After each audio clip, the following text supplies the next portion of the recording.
naman akla. Narito tayo ngayon upang matunghayan ang napakainit, nagbabaga at talaga namang usap-usapan at maraming pinaka-inaabangan na issue ni Ate Erica. Sa pagpapatuloy ng ating istorya ay isinawalat na nga ni Kalingap Val Santos Matubang ang pangalan ng nirereklamo ni Ate Gina. At ang vlogger nga na nirereklamo ni Ate Gina na sinasabi niya na hindi naman daw nagbibigay ng ni 5 duling at mga pantulong na bigas na vlogger kay Ate Erica nung siya ay vlog ay walang iba kung hindi si Kalingap Rab daw. Kahit dyan sa abogado natin, hindi pwedeng ganyan mga kaibigan. Binablog mo yung isang tao wala kang binibigay. Abay, lapastangan yan. Ito po mga kalingap, una muna, isang babae po ang ating munang pakikinggan ngayon. Ito. Si Ginang Gina Panza, na ina ng dating Kalingap Angel at ex-love team partner ni Edu na si Erica, ay may aligasyon laban kay Kalingap Rab. May aligasyon laban kay... Sino itong Kalingap Rab na ito? Sir, kailan ba itong Kalingap Rab na binabanggit ni Gina dito? Sir, boss, sir, ginala mo ito dahil Kalingap Rab daw. Isang vlogger daw po na binablog yung anak pero wala daw binibigay kahit 5 duling. Aba, hindi pwede yan. Ito, tuloy po natin. Vlog nila si Erica, ngunit wala umanong inaabot man lang si Kalingap Rab na kahit na 5. Kahit 5 walang binibigay? Hindi pwede po yan. Nay Gina, i-text mo ako sa ating numero at may abogado tayo dyan. Yung reklamo mo, isampa natin sa lalong madaling Ako ang kakampi mo rito. Hindi pwedeng ganyan. Ano yung pa-birthday po niyan? Mga vlogger na ito, mga pasaway, no? Wala kayong ginawang mabuti. Ito ay nakarating sa kaalaman ni Kuya Val. May nagreklamo. Kaya ito ay nagalit. Siyempre. Kay Kuya Val, ang panig niya ay na kay Ginang Gina. Opo naman kasi alam niyo po, yung mga inaaping tao po. Yung mga taong inaapi, minamaliit, hinahamak, ako po ang kakampi ninyo. Walang iba. Val Santos Matubang po. Ayon pa kay Kuya Val, ay ayaw niyang may naapi at naabuso. Ayaw ko may naapi. Si Kuya Val ay kakampi ng mga inaapi. Opo. Marami na akong naipakukulong. Aling Gina.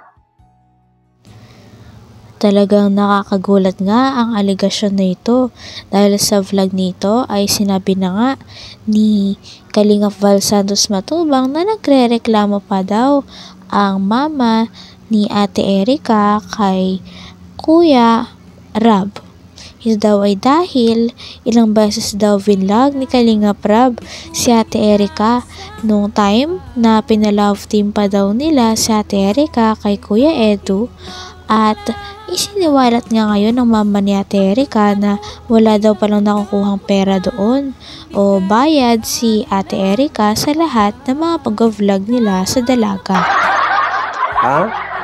Aling Gina, maraming salamat sapagkat mayroong isang taong handang tumulong sa problema mo. Hindi ka nagkamali po sa paglapit sa atin. Pupuntahan kita dyan. Ano yung address mo kung taga saan po kayo? I-text mo ako sa ating cellphone number 0929-113-2469. Ano mang oras, kahit ating gabi. Baka naman may asawa ka, magsilo sa akin, ha? Sabihin mo, wag magsilo sa akin. Kahit madaling araw, handa kitang dipahan at sabihin mo lahat. Itong mga vlogger na pasaway. Ang buong kwento at katotohanan sa likod ng aligasyon ay tutukan ngayong araw sa live program ni Kuya Val Santos Matubang. Magandang tanghali mga kalingap. Yan po mga kaibigan, alam nyo, hindi ako kumain ng tanghalian kasi kababasa ko lang po yung sumbong sa office natin. Ang sabi ng secretary natin, ako'y nasa Naga po ngunyan, nag-chat po. Ha? Sabi ko, tumawag ka, di ko maintindihan yung chat mo.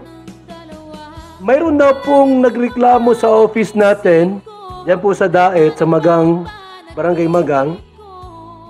Gina Surita daw po ang pangalan. Sabi ko, anong reklamo ni Gina Surita? Tungkol saan yan? Ha? Ang sabi po nito, binablog daw po yung anak ni Kalinga Prab. Sabi ko, sino si Kalinga Prab? Taga saan yan? Sabi, taga Daet daw po. Ngayon, anong reklamo niya? Sabi ko, after daw po nung vlog, walang binibigay ni Singkong Kusing. Baka naman ipakumita yung channel ni Kalinga Prab.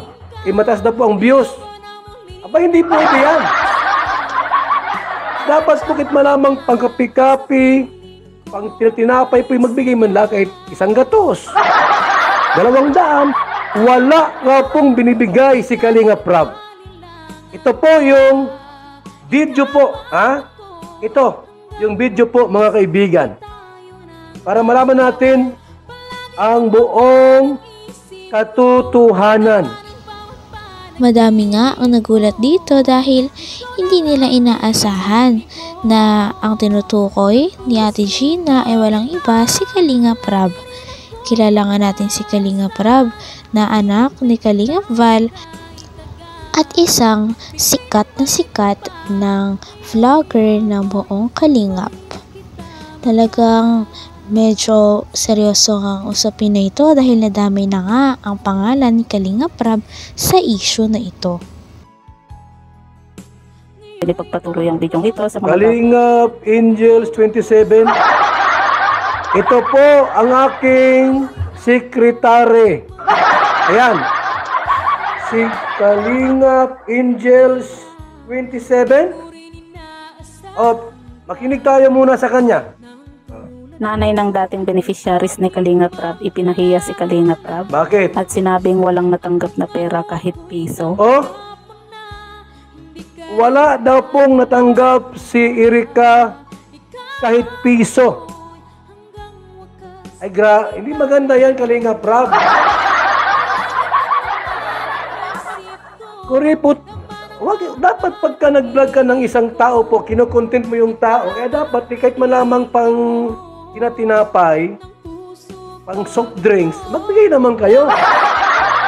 Wala daw pong natanggap yung anak kahit piso ni Singkong Duling.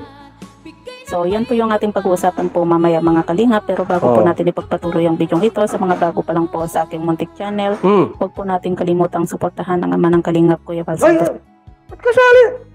Matubang at Kalinga Prab.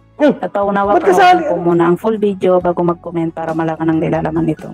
So, dito nga po mga Kalingap, alam naman po natin na matagal na nga pong hindi po beneficiaries ni Kalinga Prab itong si Inga po, At napag-alaman po natin na yung dating tumutulong nga po sa kanila ay nagkagulo-gulo na po sila, nagkakalabasan na po sila ng mga baho nga po. At ngayon po ay talagang hanggang ngayon idinadawit pa rin po itong si Kalinga Prab sa kanilang kaguluhan nga po. Maging nga nanay nga po nitong si I ay talagang ipinapahiya nga po itong si Kalinga Prab at sinasabi nga po na wala daw po silang natatanggap na pera. Wala, dito kay Kalinga Prab. Totoo ba yan? Yan ang tanong ko po, mga kaibigan. Totoo ba na walang natatanggap itong anak ni Gina Surita mula kay Kalinga Prab na pera o kahit Singkong Duling? Tuloy natin. Kahit piso.